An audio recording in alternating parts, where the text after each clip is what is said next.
أعوذ بالله من الشيطان الرجيم بسم الله الرحمن الرحيم يوم ندعو كل أناس بإمامهم فمن أوتي كتابه بيمينه فأولئك يقرؤون كتابهم ولا يظلمون فتيلا ومن كان في هذه أعمى فهو في الآخرة أعمى وأضل سبيلا.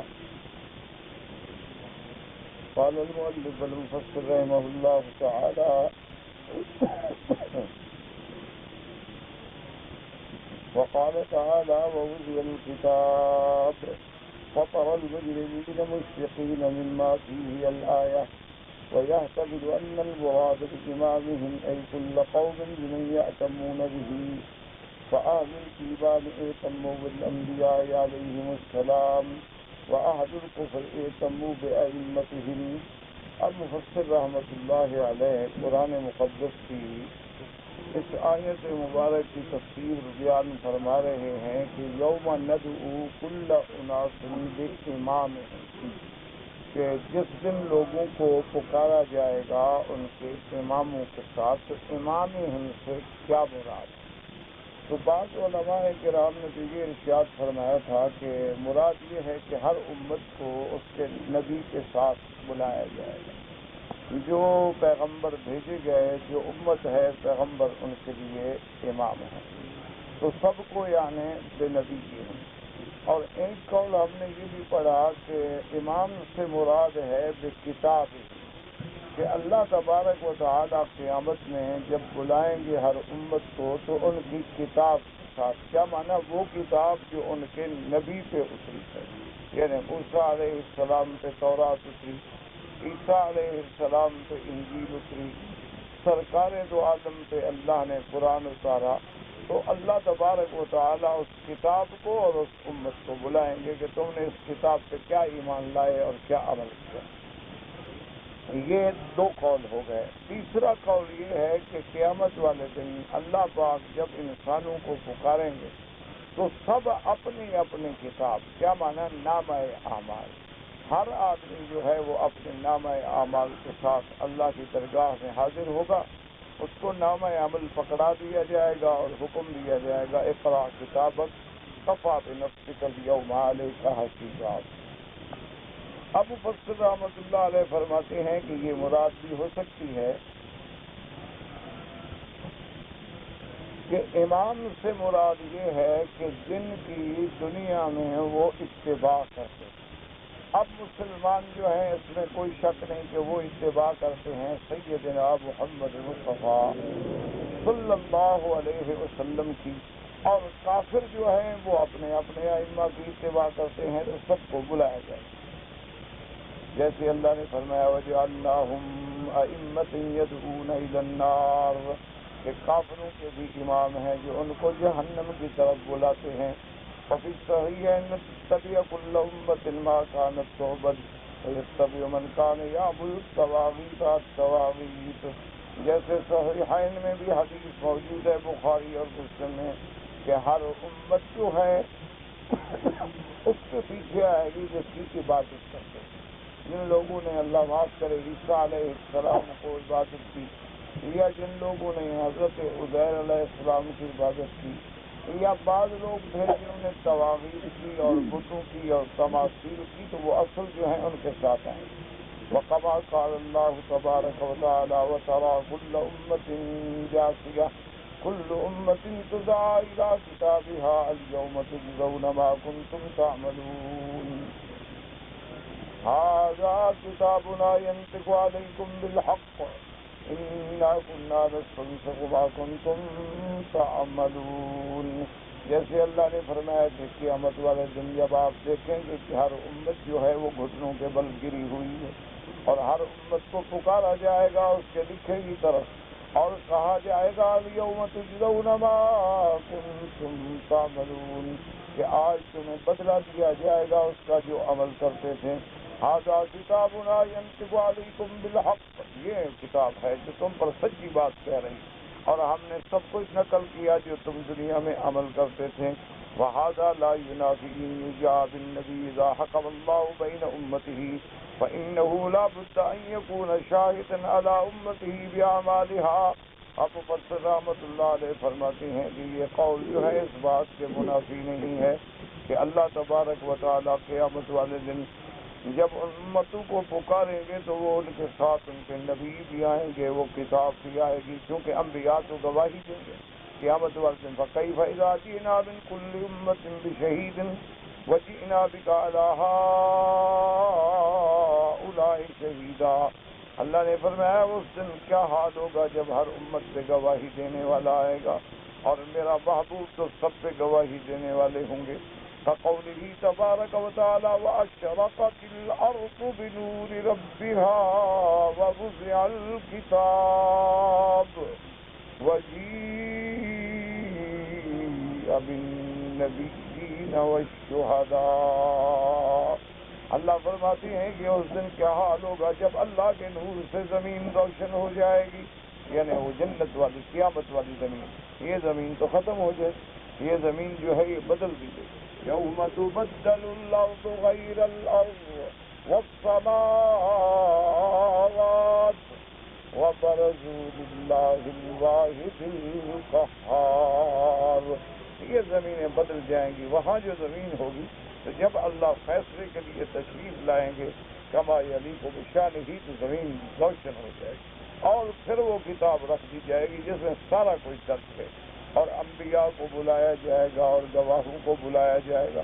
وقوله تبارک و تعالی، جیسے اللہ نے فرمایا فَكَيْفَ إِذَا جِئْنَا مِنْ كُلِّ أُمَّةٍ بِشَهِيدٍ وَجِئْنَا بِكَ عَلَى هَؤُلَاءِ شَهِيدًا. ولكن مراد هنا بالإمام هو کتاب الأعمال.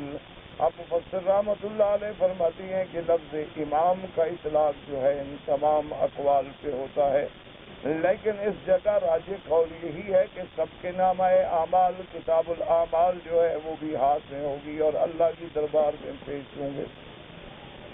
ولہذا قال تبارک و تعالی یوم ندعو کل اناس بامامہم فمن اوتی کتابہ بیمینہ فاولئک یقرؤون کتابہم ای من فرحہ وسرورہ بما فیہ من العمل الصالح یقرؤہ ویحب قراءتہ.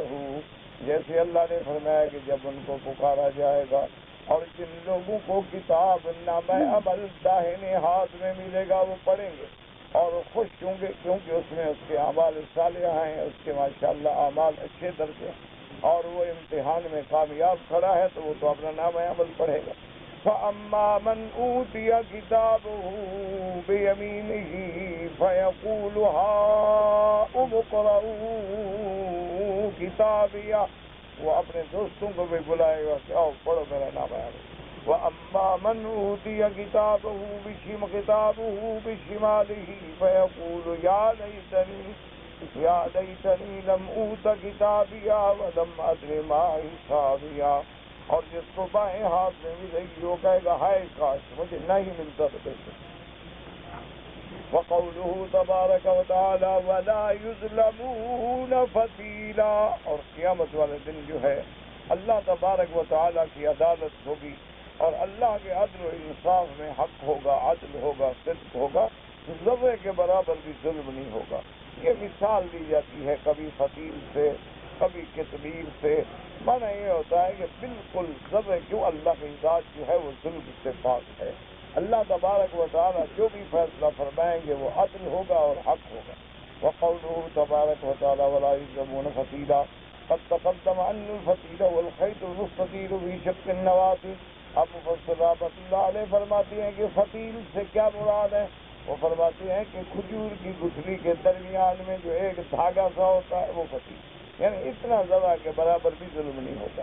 وقد روى الحافظ ابو بکر البزار حدیثا فی هذا فقال حدثنا محمد بن عمر ومحمد بن عثمان بن کرامة قال حدثنا عبید اللہ بن موسیٰ عن اسرائیل عن السدی النبی عن ابی ہریرہ رضی اللہ تعالی عنہ عن النبی صلی اللہ علیہ وسلم فی قول اللہ تعالی یوم ندعو کل اناس بإمامہم قال إذا أحدهم فيضع كتابه بيمينه ويتلو في جسمه ويبيض وجهه ويجعل على رأسه تاج من لؤلؤة يتلألأ. اس روایت مبارک میں آتا ہے کہ حضرت ابی ہریرہ رضی اللہ تعالیٰ عنہ حضور پاک صلی اللہ علیہ وسلم سے روایت بیان فرماتی ہیں کہ قیامت والے دن اللہ پکاریں گے مومنین کو، اور جب ان کو داہنے ہاتھ میں نام عمل ملے گا، اللہ اس کے جسم کو بڑھا دیں گے، خوشی میں بڑھ جائیں گے ماشاءاللہ. وَيُبَيَّضُ وَجْهُهُ، اس کے چہرے کو اللہ سفید فرما دے گا. وَيَجْعَلُ عَلَى رَأْسِهِ تَاجًا مِّن لُؤْلُؤَةٍ يَتَلَأْلَأُ، اللہ پھر مومنین کے سروں پہ تاج رکھیں گے موتیوں کے، اور وہ موتی بھی ایسے جو چمک رہے ہوں گے. فَيَنْطَلِقُ إِلَىٰ أَصْحَابِهِ فَيَرَوْنَهُ مِنْ بَعِيدٍ وَيَقُولُ اللَّهُمَّ أَتِنَا بِهَٰذَا وَبَارِكْ لَنَا فِي هَٰذَا فَيَأْتِيهِمْ وَيَقُولُ أَبْشِرُوا فَإِنَّ كُلَّ رَجُلٍ مِّنكُمْ مِثْلَ هَٰذَا. اب وہ مومن جب اپنے ساتھیوں کی طرف آئے گا خوش ہو کے، سر پہ تاج پہنا ہوا ہے، چہرہ منور ہے، تو ساتھی جب دیکھیں گے کہیں گے اللہم آتنا بہذا، اللہ ہمیں بھی عطا فرما، وبارک لنا فی ھذا، اور ہمیں بھی برکت عطا فرما دے. فیاتیہم فیقول لهم، وہ مومن آئے گا اپنے ساتھیوں کے پاس اور ان سب کو کہے گا ابشروا ابشروا، خوش ہو جاؤ، مبارک ہو. فإن لكل رجل منكم مثل هذا، تم سب مومنوں کو اللہ اس کی نعمت دے گا، تم غم نہ کرو. اللہ تبارک و تعالیٰ دعا کریں اللہ ہمیں بھی عطا فرمائے. وما ذلك على الله بعزيز، اللہ کے آگے کیا مشکل. فأما الكافر ويسود وجهه ويمد له في جسمه، کافر جو ہے اس کو سیاہ کر دیا جائے گا، اس کے چہرہ سیاہ ہوگا، اور چونکہ قیامت والے دن اللہ پاک جوانی بھی دیں گے، صحت بھی دیں گے، اور قد و قامت میں بھی تبدیلی آئے گی. وَيَرَى وَصَابِقُ نَعُوذُ بِاللَّهِ مِنْ هَذَا وَهُ مِنْ شَرِّ هَذَا، اس کے ساتھی جب دیکھیں گے تو وہ پناہ پکڑیں گے اللہ سے، کیا اللہ ہم پناہ پکڑتے ہیں سب. اللہ کہیں گے اللہم لا تأتنا به، وہ کہیں گے اللہ اس کے ادھر مت آؤ. فیاتیہم فیقولون اللہم اخذہ، جب آئے گا وہ کہیں گے اللہ اس کو اور رسوا کر. فیقول ابعدکم اللہ وَإِنَّ لِكُلِّ رَجُلٍ مِّنكُم مِّثْلَ هَٰذَا. اس کے بعد جب وہ اپنے کافر دوستوں میں آئے گا وہ کہے گا کیا کہہ رہے ہو، تم سب کو یہی حال ہونا ہے جو میرا ہوا. ثم قال البزال لا يروي إلا من هذا الوجه، وقوله تبارك وتعالى ومن كان في هذه أعمى فهو في الآخرة أعمى وأضل سبيلا. ومن كان في هذه أعمى لا يقال من البارك وكتاب زيد وكان في هذه في الحياة الدنيا، جو اس دنیا میں اندھا ہے، اندھے کا کیا معنی، یعنی کیا نہیں ہے، اندھے کا معنی ہے حق بات پڑھتا ہی. اب دیکھیں نا کتنے لوگ ہیں قرآن موجود ہے نہیں دیکھتے، کتنے لوگ ہیں احادیث موجود ہے نہیں پڑھتے، کتنے لوگ ہیں کہ دین کی کتابیں موجود ہیں پڑھتے نہیں، تو گویا اندھا ہے، نہ پڑھنے والا، اس لیے اندھا کہا گیا. ومن كان في هذه أعمى، هذه یعنی في الحیات الدنیا، کس بات سے اندھا ہے؟ عن حجت اللہ وآیاتہ وبیناتہ، اللہ تبارک و تعالیٰ کے دلائل، اللہ تبارک و تعالیٰ کی نشانیاں، اللہ نے جو کھول کھول کے نشانیاں بیان کی ہیں. اللہ کی زمین پہ رہتا ہے، آسمانوں کے نیچے بستا ہے، اللہ کا پیدا کردہ ہوا سے زندہ ہے، پانی سے زندہ ہے، ساری نعمتیں کھانے کے بعد توجہ ہی نہیں کرتا تو گویا اندھا ہے. گویا کہ یہ دیکھتے نہیں ہے کہ کون نعمتیں دے رہا ہے، کون خالق ہے، کون مالک ہے، کبھی غور ہی نہیں کرتا. وَهُوَ فِي الْآخِرَةِ أَعْمَى، وہ قیامت میں بھی ایسے اندھا ہی رہے گا. كذلك يكون وادل السبيل وادل منه كما كان في الدنيا عياذ بالله من ذلك، بلکہ دنیا سے بھی زیادہ گم کردہ رہا ہوگا. وَإِن كَادُوا لَيَفْتِنُونَكَ عَنِ الَّذِي أَوْحَيْنَا إِلَيْكَ لِتَفْتَرِيَ عَلَيْنَا غَيْرَهُ وَإِذًا لَاتَّخَذُوكَ خَلِيلًا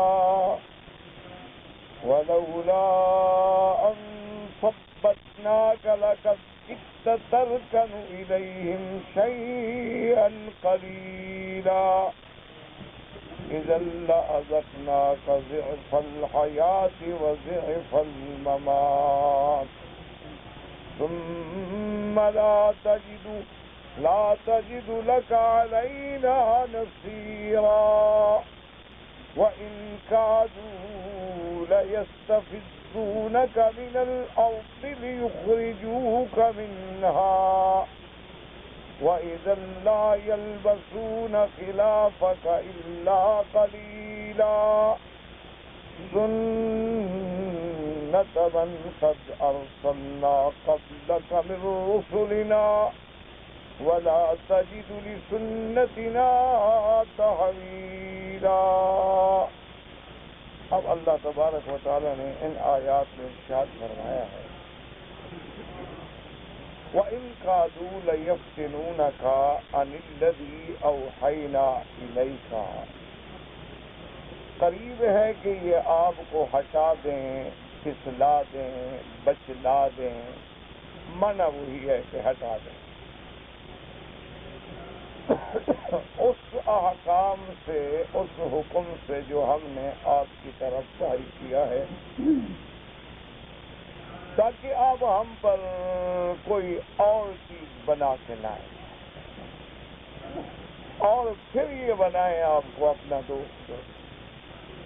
اس کے بعد اللہ تبارک و تعالی نے فرمایا کہ وَلَوْلَا أَن ثَبَّتْنَاكَ، اگر ہم آپ کو جماتے نہ، ہم آپ کی حفاظت نہ فرماتے، لقد کتا، البتہ تحقیق قریب تھی یہ بات کہ آپ تھوڑا سا میلان کرتے اس بات کی طرف، اور اگر آپ میلان کرتے علی سبیل الفرض اذا لأذقناک، پھر ہم آپ کو چکھاتے ڈبل عذاب زندگانی میں بھی اور موت میں.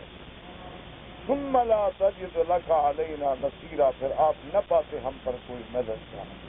اب ان آیات میں مفسرین کرام نے بہت سارے واقعات لکھے ہیں، لیکن سب سے زیادہ جس کو مفسرین نے، ابن جریر رحمۃ اللہ علیہ نے اور علماء امت نے راجح قول قرار دیا ہے، ان نے کہا کہ دراصل بات یہ ہے کہ کفار مکہ کے جو بڑے بڑے سردار وہ حضور صلی اللہ علیہ وسلم کی خدمت میں آئے اور آگے کہنے لگے کہ یا رسول اللہ صلی اللہ علیہ وسلم کہ اگر آپ چاہتے ہیں کہ ہم لوگ بھی آپ کے قریب آئیں، آپ کی باتیں سنیں، آپ کی باتوں سے استفادہ کریں، تو پھر ہماری ایک شرط ہے کہ جب ہم آئیں آپ کی خدمت میں، یہ جو آپ نے غریب غربا اکٹھے کیے ہوئے ان سب کو ہٹا دیں. کہ حضرت بلال ہے، حضرت خباب ہیں، حضرت عمار ہیں، حضرت زید ہیں، سارے فقراء ہیں، غرباء ہیں، ان کے کپڑوں سے ہمیں بدبو آتی ہے اور یہ ہمارے غلام لوگ تھے، اب آپ نے ان کو مسلمان بنا دیا ہے، تو ان کے برابر آپ ہمیں بٹھاتے ہیں، یہ ہماری بڑی توفیق. اگر آپ ان کو ہٹا دیں تو پھر ہم آپ کے پاس آ کے بیٹھیں اور بیٹھیں گے، پھر آپ کی باتیں سنیں گے، ہو سکتا ہے ہم پر بھی اس بات کا اثر ہو جائے. تو مفسرین کرام فرماتے ہیں کہ اس پر اللہ نے یہ قرآن میں آیت نازل کہ حضور کے دل میں بھی تھوڑا سا خیال آیا کہ اگر میں اپنے مسلمانوں کو کچھ وقت کے لیے جب یہ آیا کریں روک دو تو کوئی ایسی بات تو نہیں. ذرا سا خیال آیا، حضور نے اس پہ عمل نہیں کیا. تو اللہ تبارک و تعالیٰ نے قرآن پاک میں بڑی سخت تنبیہ فرما دی کہ یہ تو آپ کو ہٹانا چاہتے ہیں، یہ تو آپ کو اپنے راستے سے پھسلانا چاہتے ہیں کہ آپ ان کو دور کر دیں. یعنی یہ تو ایمان لائے نہیں، جو ایمان لا چکے ہیں ان کو بھی آپ بھگا دیں. اور جو اللہ نے ہم نے آپ پر حکم کیا اس کو تبدیل کر دے. دراصل ہم نے آپ کو نبوت کا تاج پہنا کے مقام عصمت سے نوازا ہے. ہم نے آپ کو ایسا جما دیا ہے کہ آپ ادھر نہیں گئے اس بات کی طرف. اگر یہ نہ ہوتا تو آپ تھوڑا سا میلان کر لیتے. اس لیے علماء نے فرمایا کہ ایک بات تو یہ سمجھیں کہ ان آیات میں جہاں تنبیہ ہے وہاں تکریم اور تعظیم محمد مصطفیٰ. ایک طرف تو تنبیہ ہے کہ اگر آپ ایسا کرتے تو ہم آپ کو دنیا اور آخرت میں ڈبل عذاب. اور دوسری طرف تعظیم یہ ہے کہ ولولا اثبتنا، اگر ہم آپ کو نہ جماتے، یعنی مقام نبوت کی عظمت والا مرتبہ آپ کو عطا نہ کرتے تو ہو سکتا ہے لقد ترکنوا الیہم، آپ معمولی سا میلان کرتے. تو بات سمجھنے والی یہ ہے کہ نبی کی فطرت ہی ایسی ہے کہ وہ غلط بات کی طرف نہیں جاتے، لیکن اگر جاتے بھی تو معمولی سا میلان ہی ہوتا اگر نبوت کا مقام نہ ہوتا. لیکن چونکہ مقام نبوت ہے تو وہ معمولی سا میلان بھی نہیں ہے. اس لیے علماء نے فرمایا کہ ان آیات سے عصمت انبیاء علیہم الصلاۃ والتسلیم کا مقام بھی واضح ہوتا ہے کہ اللہ نے اپنے نبی کو کیسے معصوم رکھا کہ اگر یہ نہ ہوتا کیونکہ ہے، لہذا حضور صلی اللہ علیہ وسلم کا وہ معمولی سا میلان جو ہے وہ بھی نہ ایک سا. اور دوسرا ان آیات میں مقام صحابہ. اب اسی سے آپ اندازہ لگائیں مقام صحابہ کا کہ بات تو اتنی تھی نا جی کہ جب بڑے آدمی آئے یہ غریب نہ بیٹھیں. اچھا، حالانکہ بظاہر دیکھا جائے تو یہ ایک عام سی بات ہے کہ آدمی کہتا ہے بھئی اب میرے پاس کچھ بڑے لوگ آ رہے ہیں، آپ ذرا دوسرے کمرے میں بیٹھ جائیں. ایک عام. لیکن مقام صحابہ کا یہ عالم ہے کہ اللہ نے فرمایا کہ میرے محبوب اگر آپ نے ان غریب کو اور ان فقراء صحابہ کو ہٹا دیا ان کے لیے تو ہم دنیا و آخرت میں عذاب دیں. یعنی اگر اللہ کا نبی بھی صحابہ سے اعراض کرے تو اللہ تبارک و تعالیٰ دوگنا عذاب دینے کی تنبیہ فرما رہے ہیں. کہ جائے کہ کوئی عام مسلمان اعراض کرے ان کا پھر کیا حال ہے. اللہ تبارک و تعالیٰ معاف فرمائے. اسی لیے قرآن دوسری جگہ کہتا ہے وَلَا تَطْرُدِ الَّذِينَ يَدْعُونَ رَبَّهُمْ بِالْغَدَاةِ وَالْعَشِيِّ يُرِيدُونَ وَجْهَهُ، کہ میرے محبوب ہرگز ان صحابہ کو اپنے سے دور نہ کرنا، ہرگز ان کو اپنی مجلس سے نہ اٹھانا. یہ تو وہ لوگ ہیں جو صبح و شام میرا ذکر کرتے ہیں. اسی طرح قرآن دوسری جگہ فرماتے ہیں وَلَا تَعْدُ عَيْنَاكَ عَنْهُمْ وَلَا تَعْدُ عَيْنَاكَ عَنْهُمْ تُرِيدُ زِينَةَ الْحَيَاةِ الدُّنْيَا. اللہ نے فرمایا ہرگز ان سے اپنی آنکھیں نہ پھیرنا. کیا آپ بھی چاہتے ہیں کہ دنیا داروں کے اندر میرا مقام بنے؟ آپ بالکل صحابہ سے کسی حال میں اعراض کریں. اور اسی لیے آپ اندازہ فرمائیں کہ جب بھی صحابہ پر کسی قسم کا کوئی بات ہوئی، الزام لگا ہے تو اس کا جواب اللہ نے دیا. اللہ تبارک و تعالیٰ نے عرش بریم سے جواب دیا. تو اسی لیے اب آپ دیکھیں کہ پورے قرآن پاک میں سورت عبسہ اور اس کا نام سورت الاعبا بھی ہے، سورت عبسہ بھی ہے اور سورت صفرہ بھی. اس کی شان نزول میں جو واقعہ ہے وہ بھی ایک عظیم واقعہ ہے کہ حضور صلی اللہ علیہ وسلم آپ تشریف فرما تھے اور آپ کے پاس ابو جہل ابن ہشام، عتبہ، عتیبہ، شیبہ، ابنا ربیعہ، یہ لوگ کافروں کے بڑے بڑے، اور آپ کے چچا حضرت عباس ابن عبد المطلب اس وقت تک اسلام نہیں لائے. یہ سارے بڑے لوگ جو ہے حضور کی خدمت میں بیٹھے تھے. حضور صلی اللہ علیہ وسلم ان سے بات فرما رہے تھے. اتنی اسنا میں عبداللہ ابن مکتوم صحابی ہیں، حضور کے نابینا، آپ کی آنکھیں مبارک نہیں تھی، نابینا تھے. اور یہ بی بی خدیجہ کی خالہ کے بیٹے، یعنی ان کی والدہ جو ہیں وہ عاتقہ ہے اور یہ ابن خالدہ خدیجہ بنت خویلد رضی اللہ تعالی عنہ، وہ جو آئے اللہ کے بندے تو انہیں دور سے پکارنا شروع کر دیا، علمنی یا رسول اللہ، ارشدنی یا رسول اللہ، علمنی کما علمک اللہ، حضور مجھے قرآن کی آیت سکھائیں جیسے آپ کو اللہ نے سکھایا ہے، مجھے آپ پڑھائیں جیسے اللہ نے پڑھایا ہے۔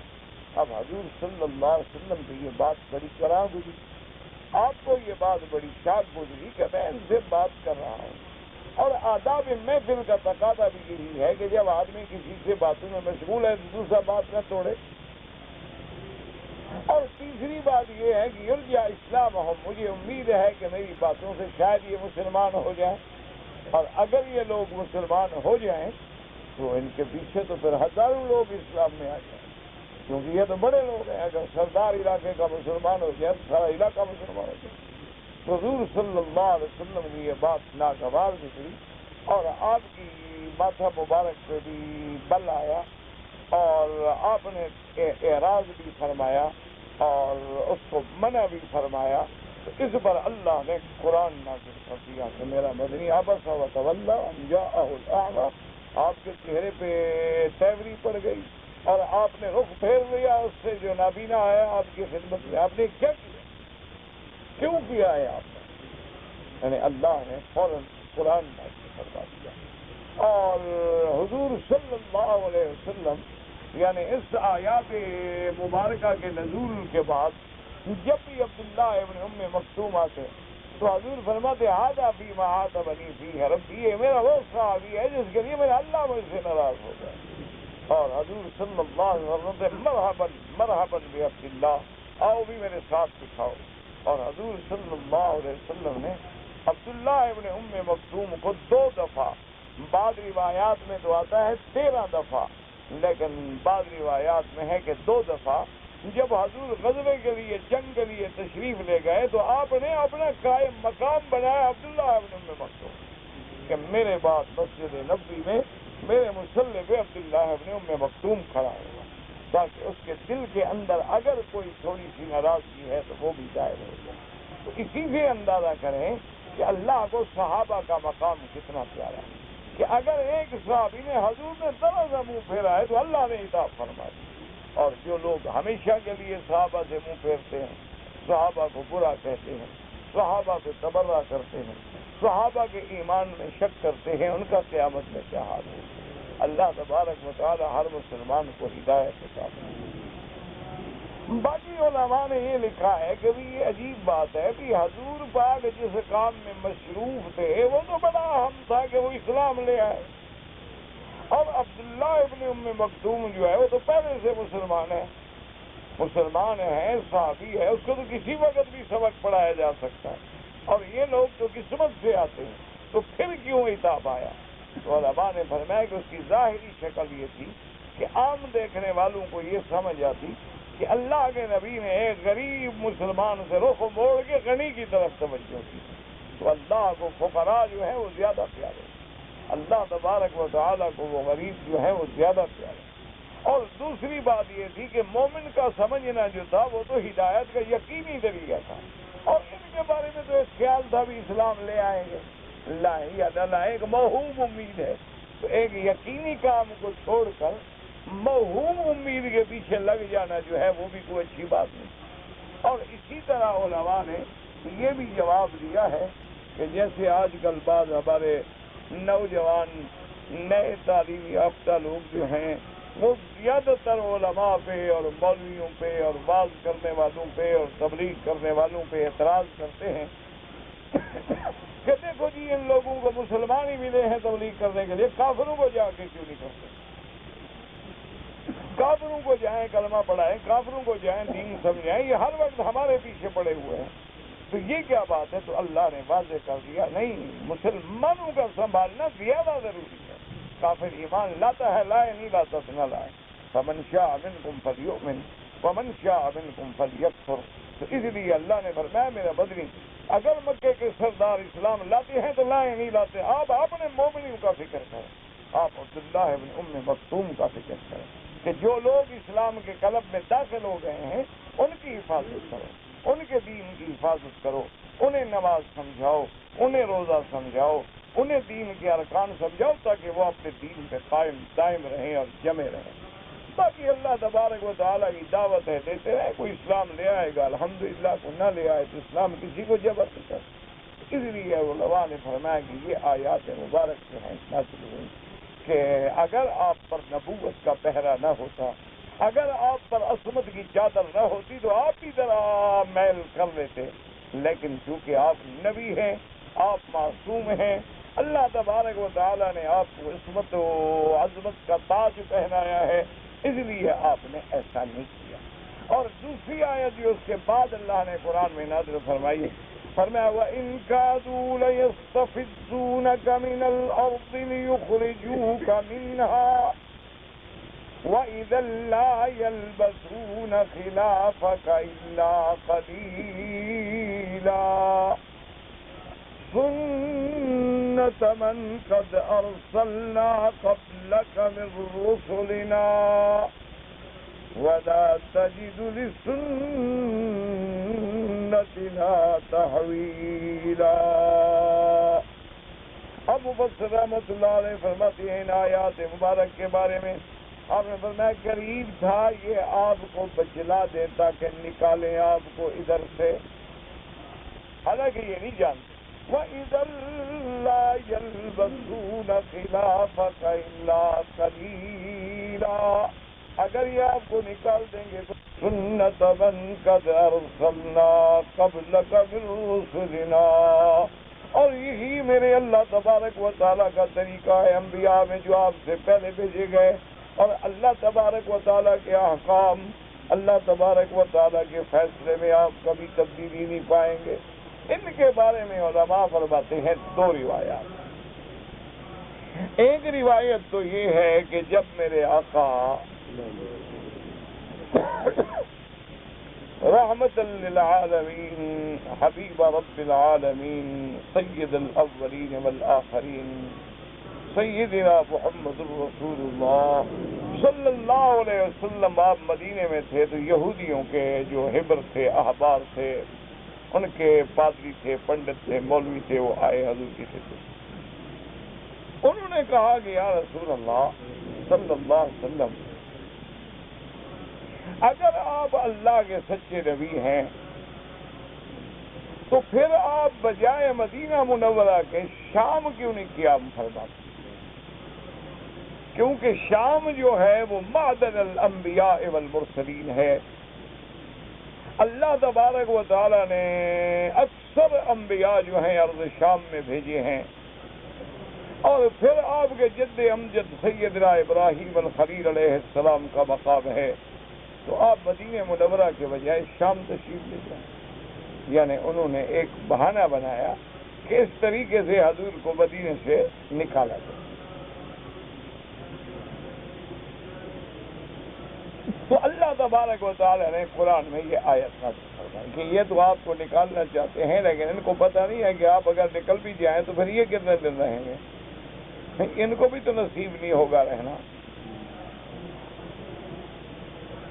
لیکن یہ قول راجع نہیں، یاد رکھیں۔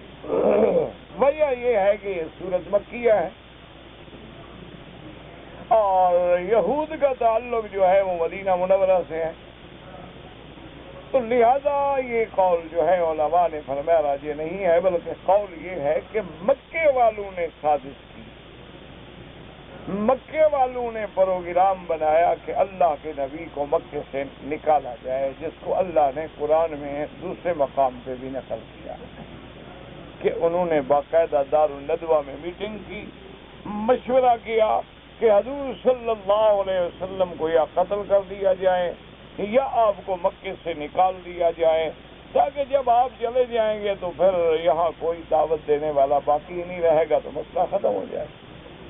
تو اللہ تبارک و تعالیٰ نے یہ آیات نازل فرمائی کہ میرا محبوب یہ تو چاہتے ہیں کہ آپ کو نکال دیں، لیکن آپ کو اگر نکال بھی دیا تو یہ کتنا عرصہ رہیں گے، کیونکہ یہ میرا قاعدہ ہے کہ جو قومیں میرے انبیاء کو اپنی بستی سے، اپنے شہر سے، اپنے علاقے سے نکال دیے، پھر ان کو بھی ہم نے وہاں نہیں رہنے دیا۔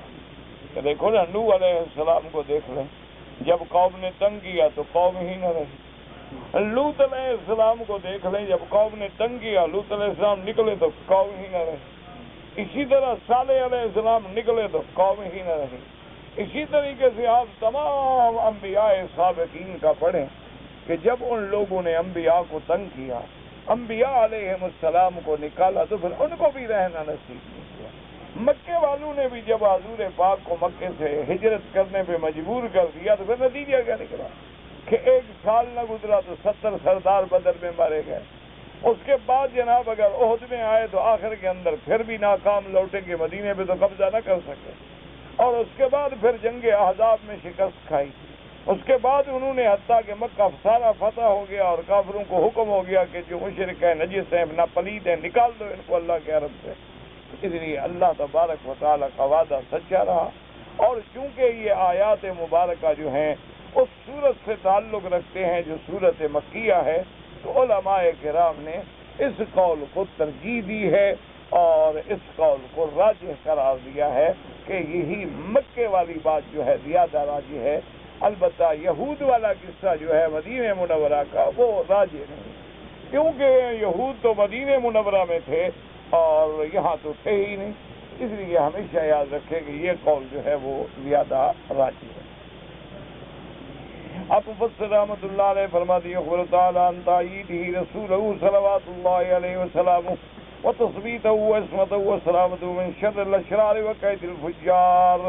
ان آیات میں اللہ پاک خبر دیتے ہیں کہ ہم نے اپنے رسول کی کیسے تائید کی، اللہ کے کروڑوں صلاۃ والسلام، اور ہم نے حضور پاک کے دل کو کیسے جمایا، اور ہم نے آپ کی کیسے حفاظت کی، اور ہم نے آپ کو شر اشرار اور قید فجار اور فجار کے مکر سے کیسے بچایا۔ وَأَنَّهُ تَعَالَى هُوَ الْمُتَوَلِّي أَمْرَهُ وَنَصْرَهُ، کیونکہ اسی کی ذات ہے جو حفاظت کرنے والی ہے اپنے پیغمبر کی اور مدد کرنے والی۔ وَأَنَّهُ لَا يَكِلُّ إِلَىٰ أَحَدٍ مِّنْ خَلْقِهِ، اللہ پاک اپنے پیغمبر کو، اپنے نبی کو کسی بندے کے حوالے نہیں کرتے، بل هو ولیہ وحافظہ، بلکہ خود ہی اس کے نگران ہے، اس کے مددگار ہے، وناصرہ ومؤیدہ ومظفرہ ومظہر دینہ علی من عاداہ وخالفہ وناواہ فی مشارق الارض ومغاربہا۔ اور اللہ تبارک و تعالیٰ آپ کے دین کو غالب فرمانے والے ہیں، اور اللہ تبارک و تعالیٰ آپ کے دین کو مشرق سے کہ مغرب تک پھیلانے والے ہیں، تسلیما کثیرا الی یوم الدین۔ وَإِن كَادُوا لَيَسْتَفِزُّونَكَ مِنَ الْأَرْضِ لِيُخْرِجُوكَ مِنْهَا وَإِذًا لَّا يَلْبَثُونَ خِلَافَكَ إِلَّا قَلِيلًا سُنَّتَ مَنْ قَدْ أَرْسَلْنَا قَبْلَكَ مِن رُّسُلِنَا وَلَا تَجِدُ لِسُنَّتِنَا تَحْوِيلًا۔ قیل نظر فی الیہود اذا شاروا سکن الشام بلاد الانبیاء وترک سکن المدینہ۔ بعض علماء فرماتی ہیں کہ یہ یہود کے بارے میں آیت نازل ہوئی، حضور کی خدمت میں آئے، آ کے کہنے لگے کہ حضور آپ شام تشریف لے جائیں، مدینہ چھوڑ دیں۔ وہذا القول ضعیف، یہ قول کمزور ہے، لأن هذه الآیت مکیۃ، یہ آیت جو ہے سورت مکیہ سے، اور سکن المدینہ وذالک، اور حضور پاک کا مدینے کی ہجرت کرنا جو ہے اس کے بعد ہے۔ وقیل انہا نزلت بتبوک، اور بعض علماء فرماتے ہیں غزوہ تبوک کے موقع پہ آیت نازل ہوئی۔ وفی سیئتی نظر، یہ قول بھی درست نہیں۔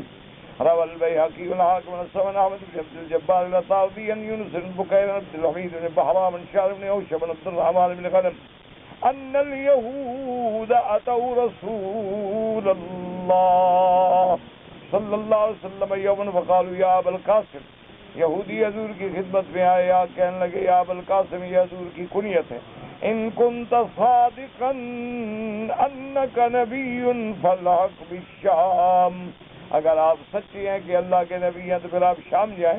فإن الشام ارض المعاشر وارض الانبیاء، کیونکہ شام جو ہے وہ انبیاء کی زمین ہے، اور شام جو ہے وہ معاشر کی زمین ہے کہ قیامت والے دن میدان حشر جو ہے وہ بھی شام میں ہوگا۔ وصدق ما قالوا وغزا غزوہ تبوک لا یرید الا الشام، حضور پاک نے پھر غزوہ تبوک کا جب آپ نے ارادہ فرمایا، اس کے بعد آپ کا ارادہ یہ بھی تھا کہ آپ شام تشریف لے جائیں۔ فلما بلغ تبوک انزل اللہ علیہ آیات، من سورة بنی اسرائیل بعدما ختمت السورہ. اللہ پاک نے یہ آیات نازل فرمائی وَإِن كَادُوا لَيَسْتَفِزُّونَكَ مِنَ الْأَرْضِ لِيُخْرِجُوكَ مِنْهَا إِلَى قَوْلِهِ تَحْوِيلًا فَأَمَرَهُ اللَّهُ بِالرُّجُوعِ إِلَى الْمَدِينَةِ. اللہ نے حکم دیا کہ میرا مدنی آپ واپس آئیں مدینہ منورہ میں. فِيهَا مَحْيَاكَ وَمَمَاتَكَ وَمِنْهَا تُبْعَثُ، کہ آپ کی اب بقیہ زندگی بھی مدینہ پاک میں اور آپ کی وفات بھی مدینہ مبارک میں اور آپ قیامت میں بھی مدینے سے اٹھیں گے. لیکن مفسر فرماتے ہیں وفی ھذا الاسناد نظر، کہ اس کی سند میں بھی مجھے اعتراض ہے. فالأثر أن هذا ليس صحيحا، یہ قول صحیح نہیں. فإن النبي صلى الله عليه وسلم لم يغز تبوك عن قول اليهود وإنما غزاها امتصالا لقول الله تبارك وتعالى. کیونکہ صحیح بات یہ ہے کہ حضور پاک نے جو جنگ تبوک میں تشریف لے گئے وہ یہودیوں کے کہنے پہ تھوڑا تشریف لے، وہ تو اللہ نے حکم دیا یا ایھا الذین آمنوا قاتلوا الذین یلونکم من الکفار، اور دوسری آیت تھی قاتلوا الذین لا یؤمنون باللہ ولا بالیوم الآخر ولا يحرمون ما حرم الله ورسوله ولا يدينون دين الحق من الذين أوتوا الكتاب حتى يؤتوا الجزية عن يد وهم صاغرون. تو اللہ کے ان آیات میں حکم آیا. پھر حضور پاک صلی اللہ علیہ وسلم تبوک تشریف لے گئے اور آپ نے غزوہ تبوک میں شرکت فرمائی. اس کے بعد اور جنگ موتا میں میرے پاک نبی کے صحابہ کو شہید کیا گیا. حضور نے ان کا بدلہ لینے کے لیے غزوہ تبوک فرمایا. واللہ تعالی عالم لو صحابہ هذا حمل الحدیث ودیر بعض ودیر مسلم وقال وحدان عن سلیم بن عامر عن ابی امامة رضی اللہ تعالی عنہ قال قال رسول اللہ صلی اللہ علیہ وسلم انزل القرآن فی ثلاثة امکنۃ. اللہ نے مجھ پہ قرآن جو ہے 3 مقامات پہ اتارا، مکہ والمدینہ والشام. قال یعنی بیت المقدس وتفسیر شام تبوک احسن مما قال انه بیت المقدس. بعض علماء نے فرمایا کہ شام سے مراد تبوک ہے کیونکہ حضور صلی اللہ علیہ وسلم وہاں تشریف ہی لے گئے. وقیل نزلت فی کفار قریش، کے بعد علماء نے فرمایا کہ نہیں یہ قریش کے بارے میں ہوتی. لما ہموا باخراج رسول اللہ صلی اللہ علیہ وسلم من بین اظہرہم، جب کافروں نے پروگرام بنایا کہ حضور کو مکے سے نکالا جائے تو یہ آیات فتوعدهم اللہ بهذه الآیہ وانهم لو خرجوا ما رسوات بمکہ الا یسیرا وكذلك وقع فإن لم يكن بعض يتم بين بعد ما استطاعوا الا سنة ونصف. اب مفسر رحمۃ اللہ علیہ فرماتی ہیں کہ جب حضور کو انہوں نے ہجرت پہ مجبور کر دیا اور حضور صلی اللہ علیہ وسلم ہجرت فرما کے مدینہ منورہ تشریف لے گئے تو اللہ کا حکم جو تھا پورا ہو گیا. کچھ سال 1.5 سال گزرا تو بدر کا قصہ آ گیا. حتی جمعهم اللہ وإیاہ ببدر علی غیر میعاد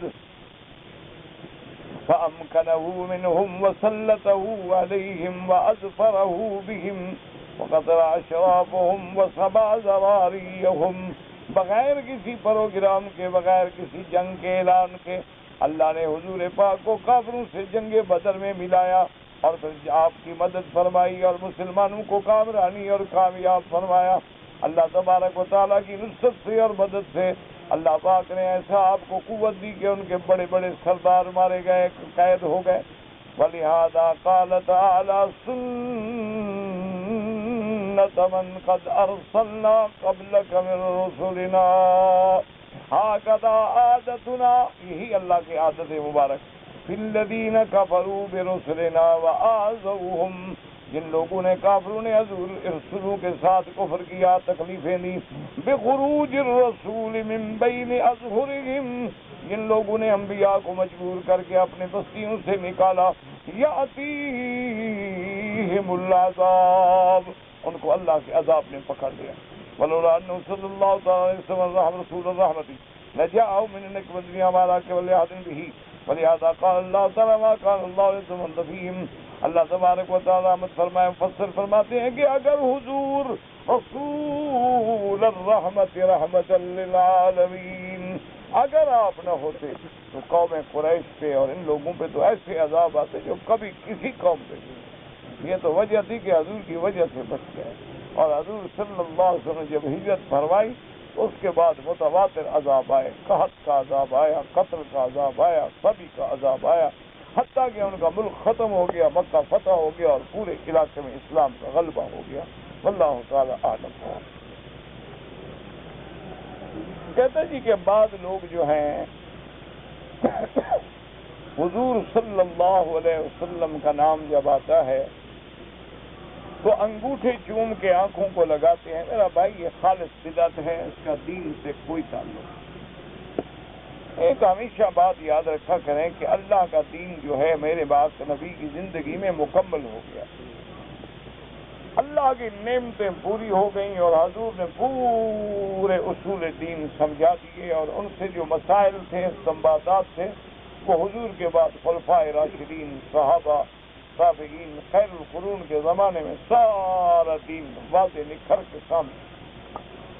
تو جس پیغمبر نے ہمیں مسح کرنا سکھایا ہے، انگلیوں کا خلال کرنا سکھلایا ہے، جس اللہ کے نبی نے کلی کرنا سکھلایا ہے اور ناک میں پانی دینا سکھلایا ہے، جس اللہ کے نبی نے ہمیں اتنا بات بھی سکھلائی ہے کہ حمام میں جاؤ تو کپڑا نہ اتارو اور پہلے پڑھو اللہم انی اعوذ بک من الخبث والخبائث. چھوٹی چھوٹی باتیں حضور نے سمجھائی. تو اگر یہ دین کی بات ہوتی، یہ سنت کی بات ہوتی، یا یہ اللہ کا حکم ہوتا تو اللہ کے نبی اپنی امت کو سمجھا دیتے کہ جب میرا نام آئے انگوٹھے چومو اور آنکھوں میں رکھا کرو.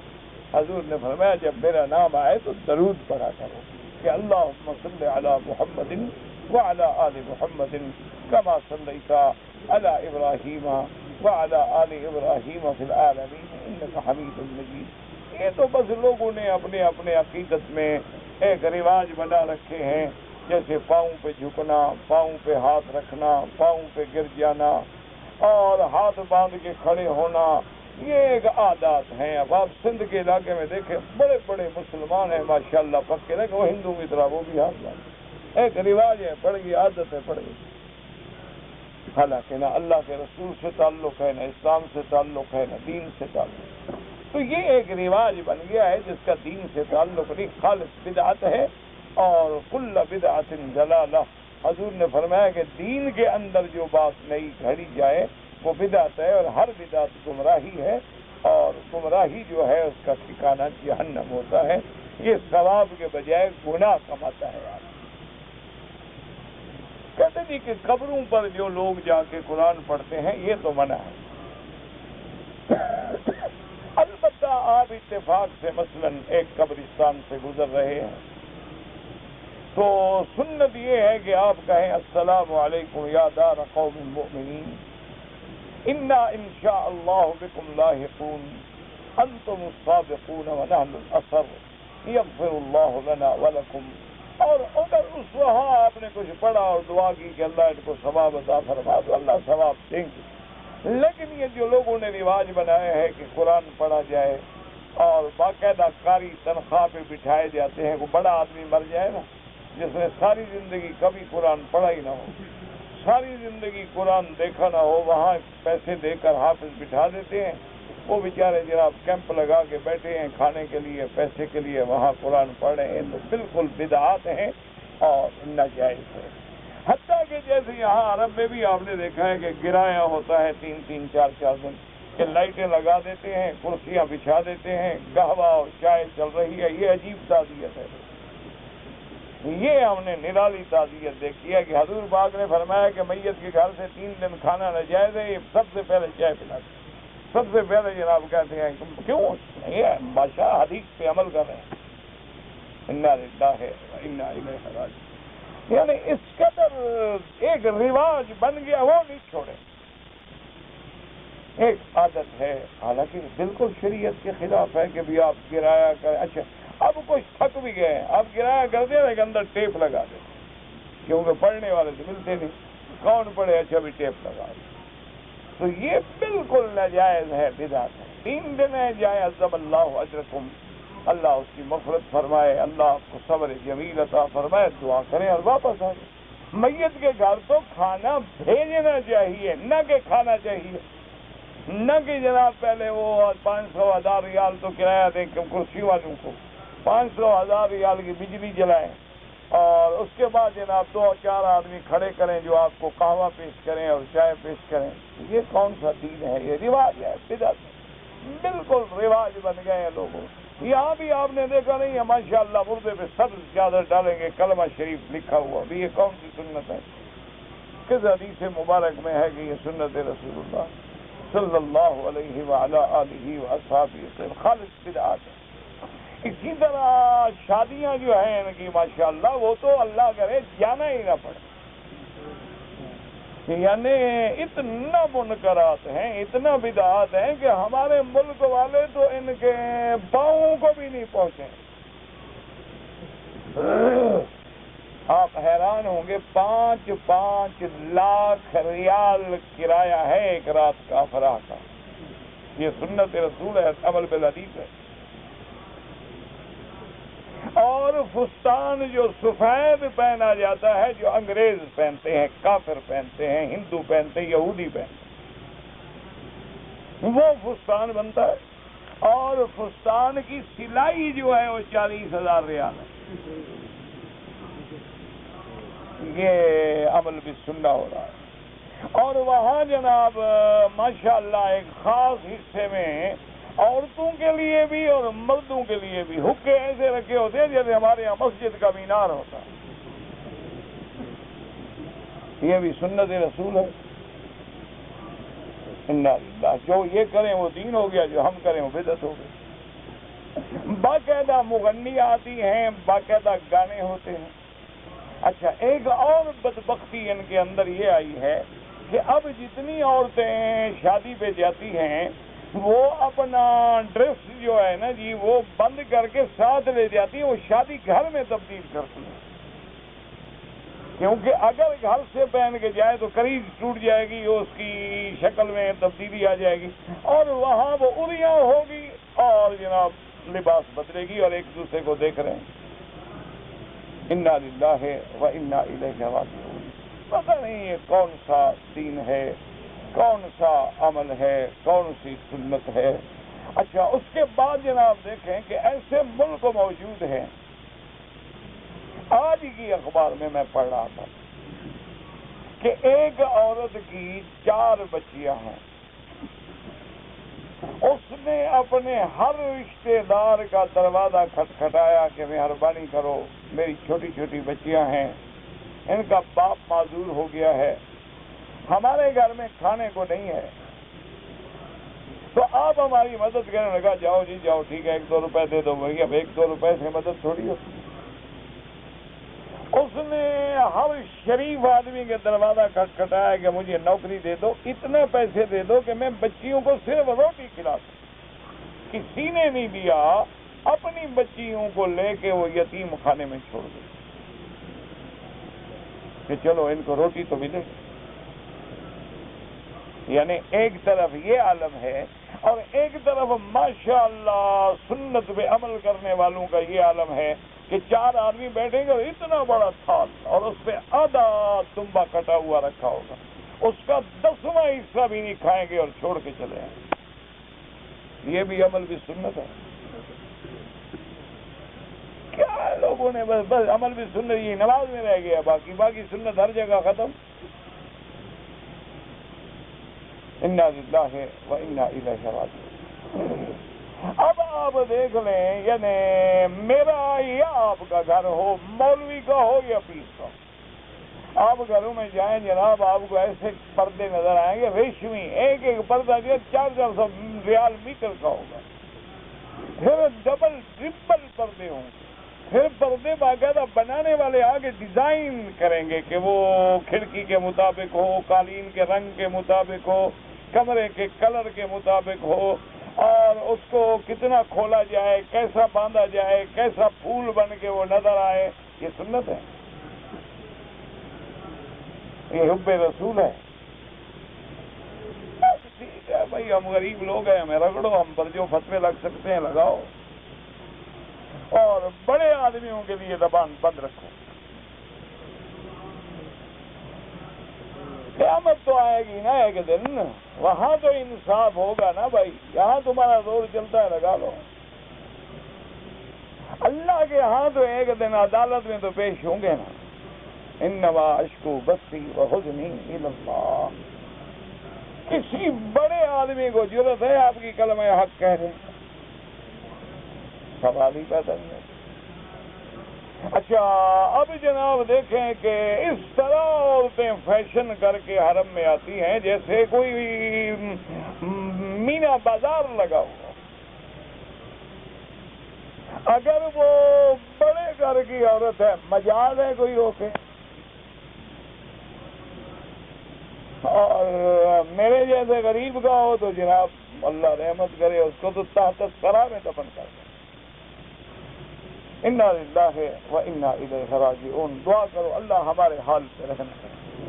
بالکل ہم بہت اپنے رستے سے ہٹ گئے اور اللہ کے آگے رونے کے سوا کچھ نہیں۔ جی میرے دکان کو آگ لگ گئی، 8 لاکھ کا ریال کا سامان جل گیا، میں نے لوگوں کا قرضہ دینا ہے، تنگ کرتے ہیں، اللہ ہدایت دے ان کو، اور ہم کیا کر سکتے ہیں؟ آپ کی نیت ٹھیک ہے انشاءاللہ، آپ بھی اللہ سے دعا مانگیں، اللہ قادر ہے آپ کو بدلہ عطا فرمائے۔ اور وہ لوگ جن کا قرضہ آپ نے دینا ہے، اگر ان کو تسلی ہے کہ واقعی آپ کا سامان جل گیا ہے، کیونکہ آج کل ایک فیشن یہ بھی ہے کہ ہمارے ملک میں جو بڑی بڑی فیکٹریاں ہوتی ہیں نا، لوگ مشورہ کر کے کپاس کو خود آگ لگاتے ہیں۔ میں نے ایک فیکٹری والے سے پوچھا، میں نے کہا پاگل ہو گئے کیوں آگ لگا رہے ہو؟ وکیل صاحب آپ عجیب آدمی، مولوی آدمی ہے نا آپ کا، تو بس دماغ پھرتے گرتے وہیں چلا جائے گا، اولئک هم المفلحون۔ بس یہ آپ کا کام نہیں ہے، آپ چھوڑیں، یہ ہمارا فن ہے۔ انہوں نے کہا یار مجھے سمجھاؤ تو صحیح، کبھی پتہ نہیں میں بھی فیکٹری لگا رہا ہوں تو مجھے بھی تو کوئی طریقہ آتا ہو۔ اس نے کہا جناب پہلے ہم انشورنس کرواتے ہیں 10 لاکھ کی، 1 لاکھ کے مال کو آگ لگا دی، 10 لاکھ وصول کر لیا، 1 لاکھ ان کو دے دیا، 8 لاکھ ہمیں بچ گئے، کون سا گھاٹا رہا؟ تو اگر آپ نے کوئی ایسی آگ لگائی ہے تو پھر تو جلدی ان کے پیسے واپس کریں، اور اگر واقعتاً آگ لگی ہے اور تمہارا نقصان ہو گیا ہے تو اللہ کا قرآن کہتا ہے وَإِنْ كَانَ ذُو عُسْرَةٍ فَنَظِرَةٌ إِلَىٰ مَيْسَرَةٍ، کہ قرض داروں کو اگر قرضہ دینے والے پر تنگی آ گئی ہے تو مہلت دینی چاہیے کہ بابا جب تمہیں اللہ دے دے ہمیں دے دے۔ ایک آدمی غیر موجود ہے، اس کا باپ اس کی شادی کر لے، ٹھیک ہے، باپ کو حق ہے، باپ ولی ہے، بھائی باپ تو ولی الامر ہے، اللہ کے بندے، تمہیں کیا تکلیف ہے کہ تمہارے باپ اچھا کام کیا برا کیا تمہارے؟ اصل میں یہ بیچارہ کہیں اور اپنی آنکھیں لڑا چکا ہوگا نا، چکر یہ ہے، اب مسئلہ پوچھ رہا ہے، کام جناب پکا ہے۔ کہتے جی کہ ہر انسان کے ساتھ فرشتے ہیں، شیطان بھی ہے، ہاں بالکل ہے، لیکن اب آپ کے شیطان چھٹی پہ ہے، وہ کہتے ہیں یہ مجھ سے بھی سینئر ہیں، ضرورت ہی نہیں ہے ان کو بھٹکانے۔ آپ کے جو شیطان ہے نا وہ چھٹی پہ ہے، اس کو ضرورت نہیں کام کو، کہتا ہے یہ مجھ سے بھی آگے نکل گیا، ایسی حرکتیں کرتے ہیں جو میرے دماغ میں بھی نہ ہے۔ رول قدس تو نہیں ہے، روح القدس تو ہے۔ اللہ معاف کرے، لکھنا نہیں آتا تو پوچھنے کی کوئی عادت پڑ گئی۔ حضرت جبریل علیہ السلام کا لقب ہے میرا حافظہ نہیں، حافظہ کمزور ہے، کیا کروں؟ زمزم پی کے دعا مانگو۔ اگر ایک آدمی کمپنی کا ملازم ہے اور کمپنی کے کام کے لیے اس کو مدینہ پاک جانا پڑتا ہے، طائف جانا پڑتا ہے، ریاض جانا پڑتا ہے، میقات کراس کرتا ہے، تو اس کے لیے عمرہ کرنا ضروری ہے، کیونکہ وہ تو ایک دفعہ نہیں، دن میں ایک مہینے میں 8 10 دفعہ جا رہا ہے، تو اس کے لیے اجازت ہے کہ احرام نہ باندھے۔ دانت پیسنا یہ اچھی عادت نہیں ہے، بیماری ہے، علاج کروائیں۔ کہتے ہیں جی کہ جس دن حج جو ہوتا ہے طواف رک جاتا ہے. کیوں رک جاتا ہے بھائی؟ تو ساری دنیا حج پہ تھوڑی جاتی ہے. ہم جب حج پہ جاتے ہیں مکے والے طواف کرتے ہیں حرم میں آ کے، بھی کھلا موقع ہے، پورا حرم بھرا ہوتا ہے ماشاءاللہ. میں مکہ مکرمہ سے مدینہ منورہ گیا، مدینہ منورہ سے جدہ گیا اپنے ملک جانے کے لیے، لیکن وہاں سے مجھے سیٹ نہ ملی اور مجھے دوبارہ مکہ آنا پڑا. آپ نے احرام نہیں بنا، کوئی حرج نہیں، کیونکہ آپ تو اپنے وطن کی نیت سے نکلے تھے مدینہ منورہ، اور پھر آپ کی نیت یہ تھی کہ جدہ جا کے میں جہاز پکڑ کے اپنے ملک چلا جاؤں گا. یہ تو آگے اتفاق ہے کہ آپ کو سیٹ نہیں ملی، آپ کو پھر ٹائم مل گیا مکے آنے کا، تو آپ مکہ میں آ گئے، کوئی حرج نہیں، بالکل ٹھیک ہے. اگر والدین کی قبر پہ جائے کوئی منع نہیں، بلکہ جانا چاہیے اولاد کو، اور ان کے لیے دعا کریں، ان کے لیے دعائے مغفرت کریں، ان کے لیے حج کریں، ان کے لیے عمرہ کریں، ان کے لیے صدقہ و خیرات کریں، بلکہ اپنے والدین کے لیے کوئی صدقہ جاریہ کا انتظام کریں. دیکھو نا، 2 ریال 4 ریال 5 ریال دے دیا تو اگلا بھی اسی وقت کھا گیا، بات ختم ہو گئی. لیکن آدمی کوشش کرے کہ جن علاقوں میں تھل کا علاقہ ہے، بڑے روہی کے علاقے ہیں، پانی نہیں ہے، ایک جگہ کوئی نل لگا دیا، 20 آدمی بستی والے پانی پیئیں گے تو میں دعا کریں گے. کسی جگہ ٹیوب ویل لگوا دیا، کسی جگہ مسجد ٹوٹی پھوٹی پڑی ہے ذرا ٹھیک کرا دی، کسی جگہ مسجد تو ہے لیکن اندر چٹائیاں وغیرہ صاف نہیں ہیں اور دریاں شریاں بچھوا دی. کئی جگہ مسجدیں تو بنی ہوئی ہیں لیکن وضو کی جگہ نہیں ہوتی. کئی مقامات پہ ہم نے سفر کیا ہے، دیکھا ہے ماشاءاللہ کے راستے میں بہت مسجدیں ہوتی ہیں، لیکن اللہ کی قدرت ہے کہ وضو کی جگہ نہیں. اچھا، اور اگر وضو کی جگہ ہو تو پانی نہیں ہے، اگر پانی بھی ہے جناب تو لوٹا نہیں ہے، تو آدمی بڑا عجیب حیران اور پریشان ہوتا. تو ایسے مقامات پہ اگر آپ 1-2 حمام بنوا دیں اور کوشش کریں کہ وہ صاف ہوں، فلش ہوں، اور پانی کا انتظام کر دیں تاکہ وضو میں آسانی ہو، لوگ جماعت کے ساتھ نماز پڑھیں اور تیرے والدین کو اللہ ثواب عطا فرمائیں قیامت تک، تو یہ زیادہ بہتر ہے.